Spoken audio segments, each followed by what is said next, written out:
Oferecimento Óticas Arco Verde. Você vê e confia. E AGS. Com apenas 3 letras, seu negócio será multiplicado. Programa De Todo o Coração. A Igreja em seu lar. Queridos irmãos, paz e bem, minha saudação fraterna a cada um de vocês, a minha gratidão por assistir, acompanhar, sintonizar o programa De Todo o Coração, a Igreja em seu lar. Muito obrigado de coração por essa audiência, por sua acolhida, pelo carinho da sua atenção, mas sobretudo uma atenção cheia de fé, não apenas de generosidade, mas de fé. Me interesso por esse programa, não apenas porque ele tem uma mensagem, mas porque o seu conteúdo é de fé. É para dar sentido à minha vida e para fazer com que a minha vida, crescendo na fé, acolha a graça de Deus e um dia sejamos agraciados pelo próprio Deus com uma morada lá no céu. Muito bem, estamos no 4º domingo do tempo comum, no ano A. E muito interessante que o Evangelho de São Mateus, no capítulo 5, vai nos apresentar uma das mais famosas páginas da Sagrada Escritura, um dos evangelhos mais famosos, cujo título, se é que evangelho tem título, é exatamente o Sermão da Montanha.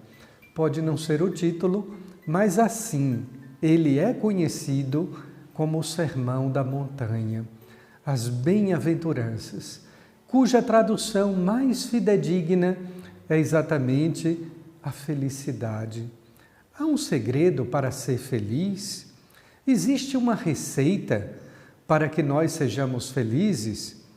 Vamos percorrer o capítulo 5 do Evangelho de São Mateus, do versículos 1 a 12. E vamos ver se o Sermão da Montanha é um conteúdo, um arrazoado moral, é o segredo da felicidade, é a receita para sermos felizes. Calma, vamos refletir com paciência, mas ao mesmo tempo também buscando a interpretação fiel que a própria Igreja Católica nos dá.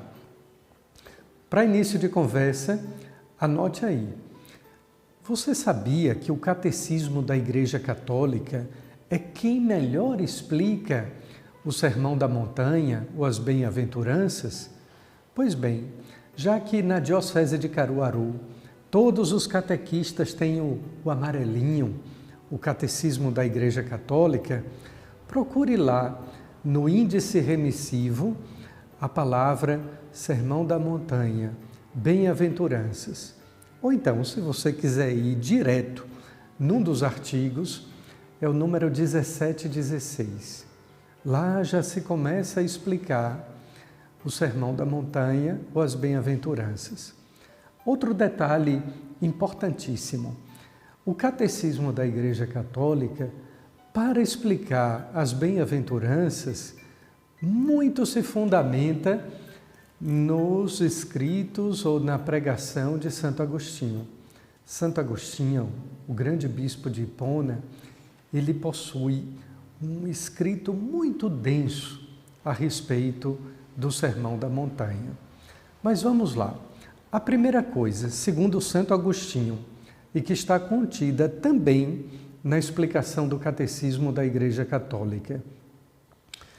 Jesus é comparado muitas vezes, ou algumas vezes no Novo Testamento, a Moisés. Quando ele sobe ao Monte Tabor, Pedro diz que achava que era Moisés e Elias.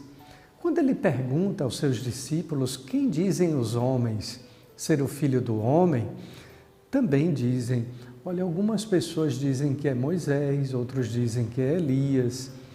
Ou seja, Jesus é sempre comparado com Moisés. E, de fato, ele é o novo Moisés. Assim como Moisés sobe o Monte Sinai e recebe a lei de Deus, desce para transmitir ao povo hebreu, agora Jesus, ele mesmo, é a nova e eterna aliança, é a definitiva lei, a lei do amor. Agora ele sobe a montanha e não desce, porque exatamente ele explica as bem-aventuranças na montanha, diferente de Moisés que desceu e explicou e entregou a lei ao povo. Coisa bonita, esse detalhe. O segundo, quando Jesus fala aqui de bem-aventurança, a palavra grega que melhor traduz é felicidade. E o ser humano possui um anseio para ser feliz. Só que, na vida humana, e a gente canta assim nos parabéns, na ocasião do aniversário natalício nosso e das outras pessoas a quem amamos, a gente canta muitas felicidades. Se diz que na vida nós temos muitos momentos felizes e alguns momentos tristes. O pessimista diz que são muitos momentos tristes e alguns momentos felizes. Mas depende do ponto de vista.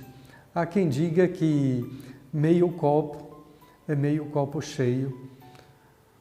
O pessimista, o triste, aquele que vive apenas se lamentando, diz: eu tenho meio copo vazio.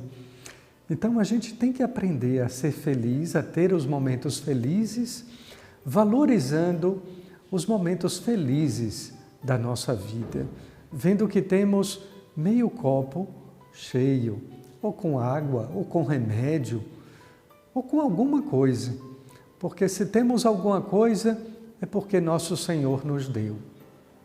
Aí vejam só, a primeira bem-aventurança, quando Jesus sobe ao monte, os seus discípulos se sentam, o rodeiam, ali agora ele é o mestre, é o Rabi.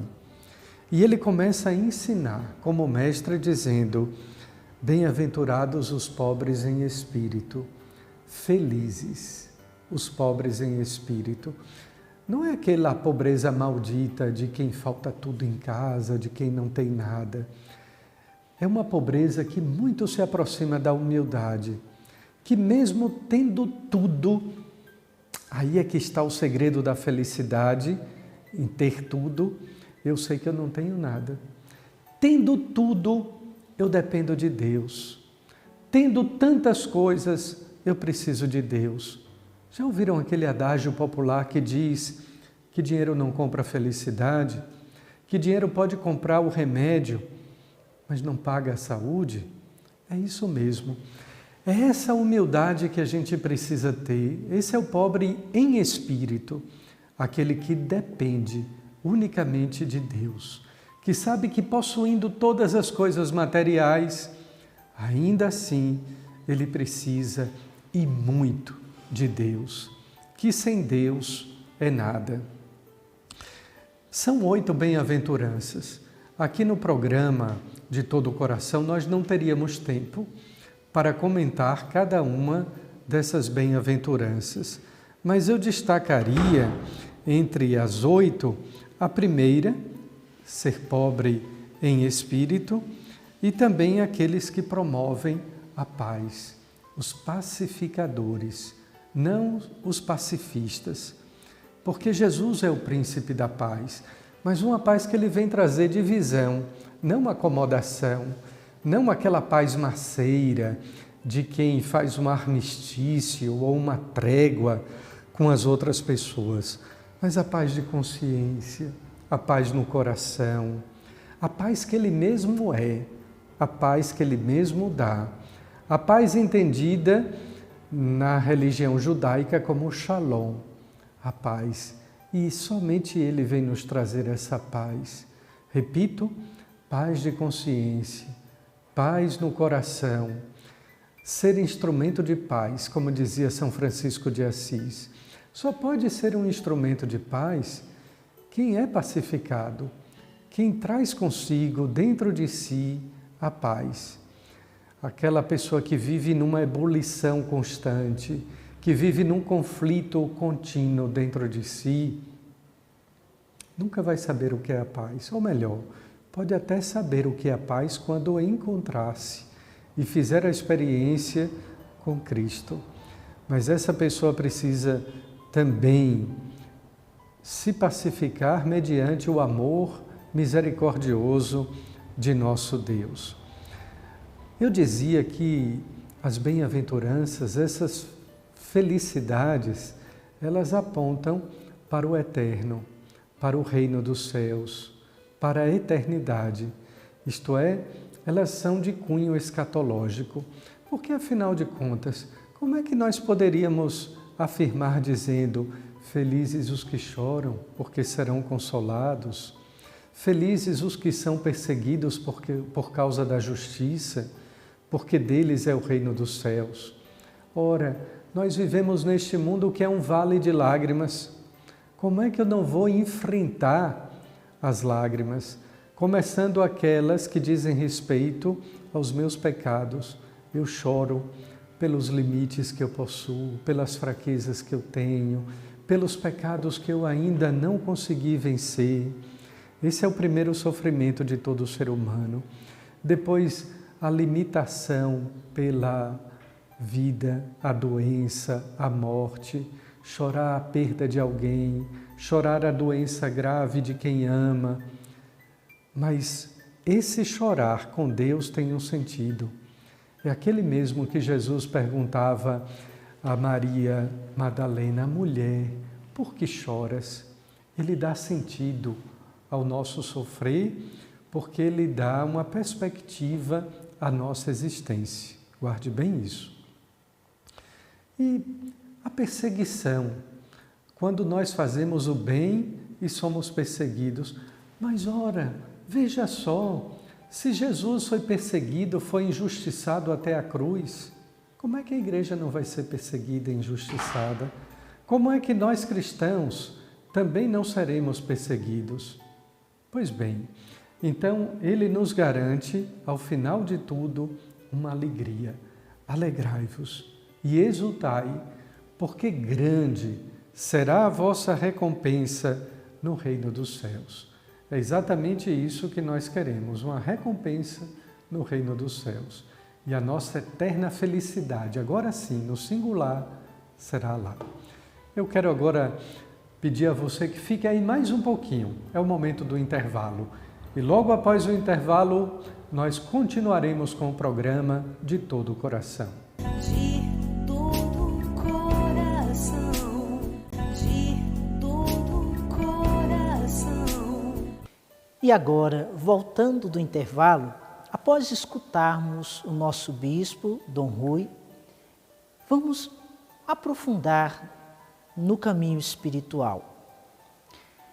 A Sagrada Liturgia deste domingo faz para nós, como graça, como presente de Deus, o roteiro de uma vida de santidade.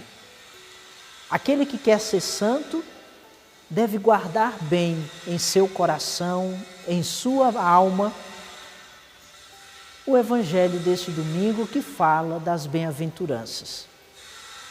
Jesus orienta-nos, mostrando-nos que itinerário, que percurso devemos trilhar para alcançarmos, não por nossos esforços apenas ou por nossos méritos, mas por graça e também por nosso esforço, a vida dos bem-aventurados, que significa a vida dos felizes, das pessoas felizes.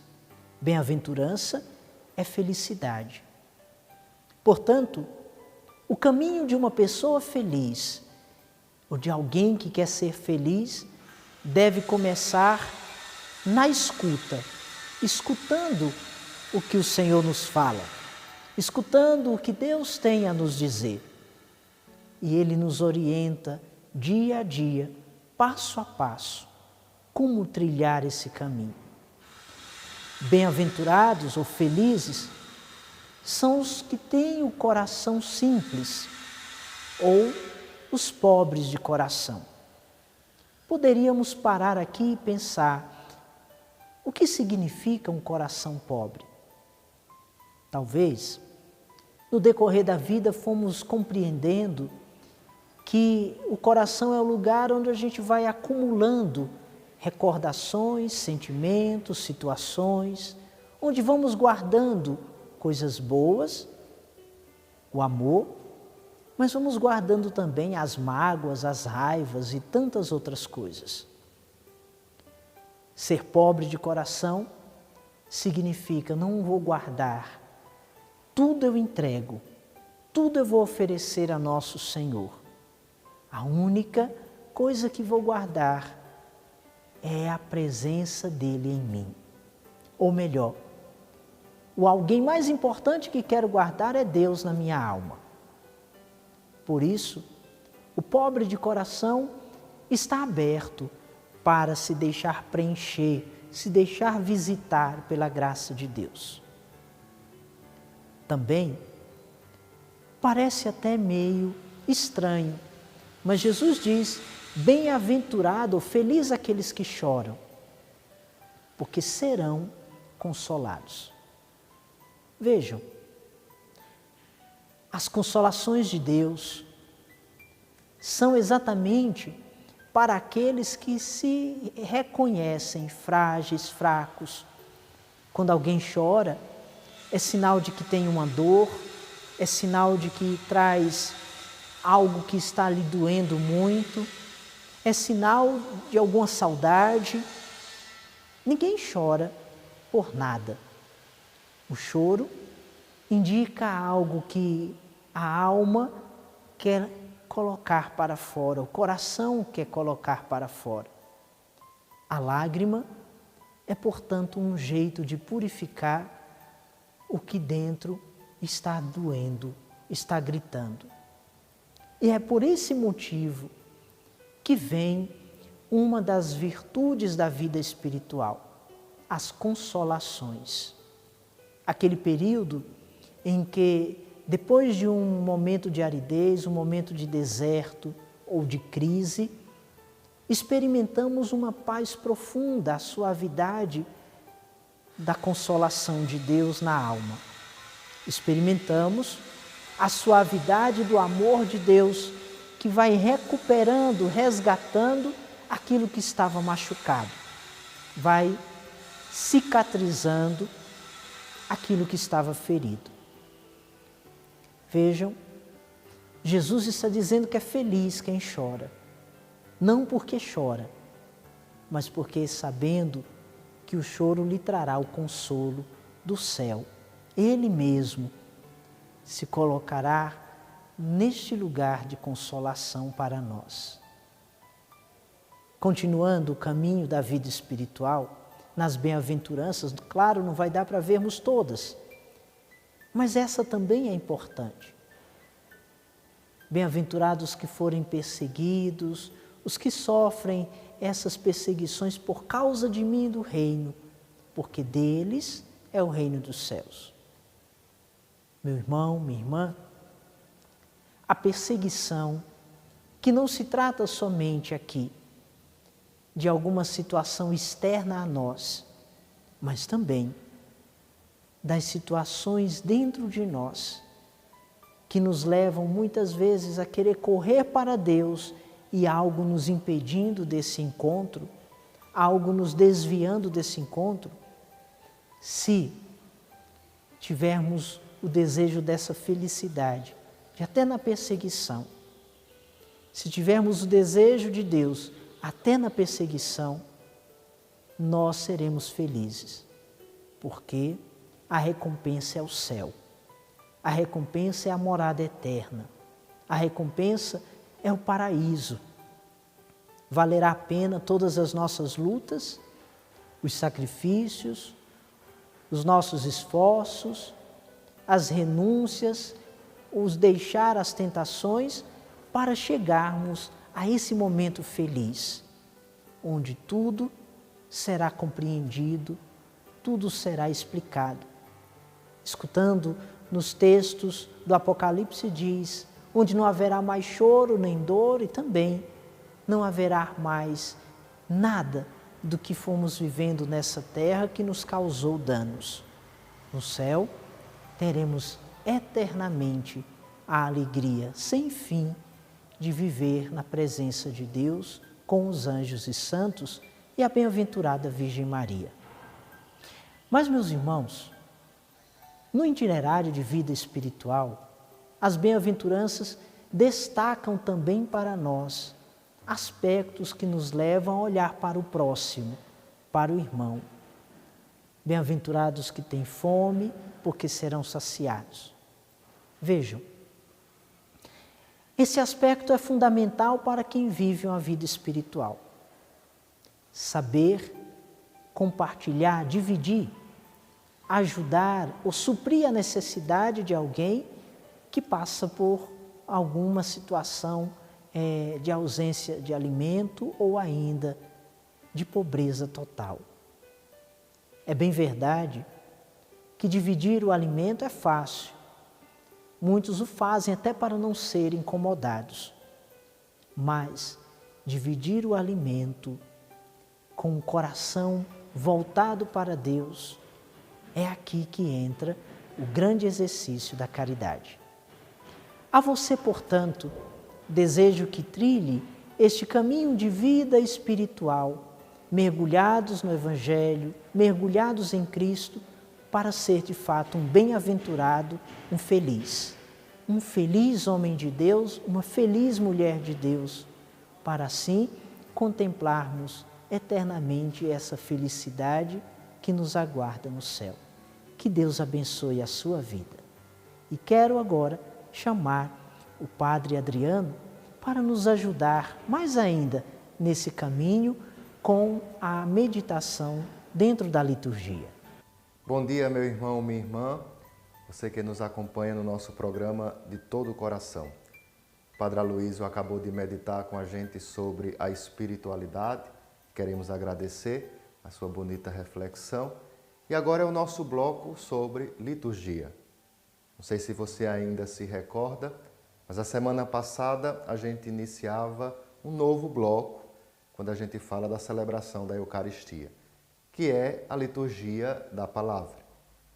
E a primeira ideia que a gente apresentava é que a liturgia da palavra, junto com a liturgia eucarística, formam um só ato de culto, formam um único bloco na celebração da Eucaristia. A liturgia da palavra, ela tem como um primeiro objetivo a escuta. Nós vamos para a celebração, a gente participa da liturgia da palavra nesta atitude de que Deus fala. E se Deus fala, eu escuto. É evidente que o decorrer da liturgia da palavra é um diálogo. A gente costuma chamar diálogo da aliança entre Deus e o seu povo. Nós escutamos o Senhor na primeira leitura, respondemos essa primeira leitura com um salmo de resposta, voltamos a escutar o Senhor na segunda leitura, em pé aclamamos o Evangelho, escutamos o Evangelho, homilia e, por fim, profissão de fé e oração da Assembleia. Este bloco é o bloco da liturgia da palavra. A instrução geral do Missal Romano, quando inicia a elencar as leituras bíblicas, a primeira coisa que a instrução geral nos coloca é o lugar da palavra, o lugar da proclamação da palavra, que é o ambão. O ambão, que significa lugar alto, lugar da proclamação, lugar do anúncio da ressurreição. Então, este é o lugar da palavra. Nada além da liturgia da palavra deve ser feito no ambão. Então, como a gente tem o altar para o sacrifício eucarístico, nós temos o ambão para a liturgia da palavra. Uma coisa importante que a gente precisa elencar, e aí a instrução geral do Missal Romano diz para a gente, é que as leituras, seja dos profetas, do Antigo Testamento, do Novo Testamento, a primeira leitura, o Salmo e a segunda leitura, é de caráter ministerial, não presidencial. É assim que a instrução geral do Missal Romano vai chamar. Ou seja, as leituras é próprio dos leigos, é um ministério próprio na igreja. A gente chama ministério de leitor. Quem recebe o ministério de leitor, quem tem esse ministério na igreja, deve sempre ter essa sensibilidade de proclamar, sensibilidade de se fazer escutar, sensibilidade de se fazer entender. Então, você que é leitor na sua paróquia, você que tem essa responsabilidade, cabe a você fazer com que essa palavra de Deus chegue a todos os corações. O salmo de resposta é aquele salmo que a gente, o nome já diz, responde a esta primeira leitura. A instrução geral vai dizer, deve sempre ser cantado. É evidente, quando a gente não consegue cantá-lo, quando não se tem uma melodia acessível a todos, e aí é importante dizer, não uma melodia que o salmista sozinho canta, mas uma melodia que todos possam responder à palavra de Deus, responder à leitura proclamada. E esse salmo de resposta, cantado, quando não é possível, ao menos o refrão. Segunda leitura, novamente o leitor sobe ao ambão e assim proclama. Concluindo, a gente vem para o ponto alto da liturgia da palavra, que é o Evangelho. O Evangelho tem uma ação ritual própria. O Evangelho requer postura própria, requer atitude interior. E aí várias posturas nossas. Ficar em pé, o aclamar, o levar um incenso, as velas, a procissão com o evangeliário, o proclamar em si o próprio Evangelho. Então, tudo isso forma uma ação ritual de dizer, esta é a parte importante, mais importante da liturgia da palavra, porque é a parte que o Senhor, Jesus, nos fala. E esta palavra, este Evangelho, tem uma força sacramental na nossa vida, que nos faz, que nos cura, que nos coloca em pé, que nos dá esperança, que produz em nós Páscoa. A instrução geral do Missal Romano, no número 65, vai dizer para a gente que a homilia, ela é parte da liturgia e vivamente recomendada, principalmente nas festas, solenidades e aos domingos. A homilia, ela tem a função de ser mistagógica, de conduzir ao mistério. A homilia não é recado, não é curso bíblico, não é curso de doutrina, mas a homilia ela é litúrgica, no sentido que ela reflete e faz a comunidade perceber a ação do mistério. Então, ela deve ser levada em conta para a homilia o mistério celebrado e as necessidades particulares dos ouvintes. A instrução geral do Missal Romano dá um conselho interessante, que é importante a gente tantas vezes perceber. Se a homilia é litúrgica, se faz parte do rito, se faz parte da liturgia, ela tem um ministro próprio. O ministro próprio da homilia é o sacerdote ou o diácono. A instrução geral do Missal Romano número 66 vai dizer nunca deve ser feita pelos leigos, porque faz parte do rito, porque faz parte da liturgia da palavra. Após a homilia, convém observar um tempo de silêncio. Concluindo a nossa liturgia da palavra, a gente segue com a profissão de fé e a oração universal dos fiéis. Veja como é a lógica. Primeiro a gente escuta, primeiro a gente conhece, primeiro a gente toma consciência do que Deus quer de cada um de nós e só assim a gente diz que crê em Deus e só assim a gente eleva as nossas preces, os nossos pedidos. Não é o inverso. Eu não posso acreditar em você se eu não lhe escuto. Eu não posso acreditar em alguém se eu não sei quais são as suas propostas, qual é o seu conteúdo. Então, primeiro a gente escuta.